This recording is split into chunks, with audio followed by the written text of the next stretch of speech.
In a heated UN Security Council session, tensions flared between the Western and Eastern allies, while Russia and China slammed the US, accusing it of breaches of international law.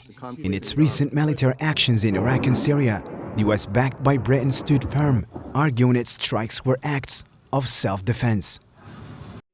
During the meeting, Moscow underlined President Biden's motives were driven by upcoming elections, rather than a response to attacks on US troops. We see in these flex their muscles attempts. First of all desires to influence the domestic political landscape in America, a desire to somehow correct the disastrous image of the current American administration on the international arena as the presidential election campaign is heating up. Iran joined in branding the US actions as illegal and distancing itself from regional conflicts, while warning of retaliation against any aggression on its soil. In the name of God, the compassion, military action is illegal and unjustified and blatantly violate the basic norms and principles of international law.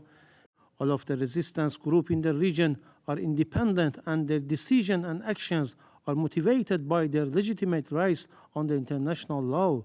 I would like to iterate that if Iran faces any threat, attack, or aggression affecting its security, national interest, or people, it will not hesitate to exercise its inherent rights under international law and the UN Charter to respond firmly.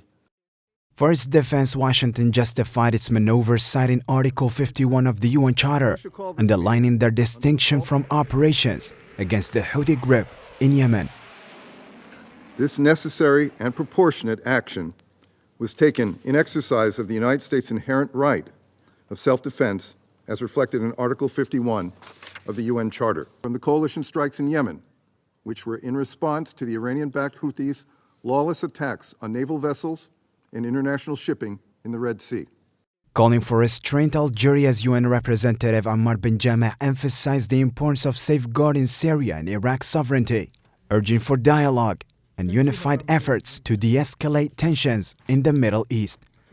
In light of these critical circumstances, we urge for restraint and avoidance of any escalation. The region cannot bear the burden of additional tensions, and we firmly believe that force is not and will never be the means for peace and stability. Meanwhile, as the Zionist devastating war rages on in Gaza, the Middle East and the Red Sea become flashpoints. The Houthis persist undeterred in their strikes in the Red Sea, despite ongoing US threats to retaliate further. The situation threatens to escalate further if the Zionist entity maintains its collective killing policy against Palestinians in Gaza Strip.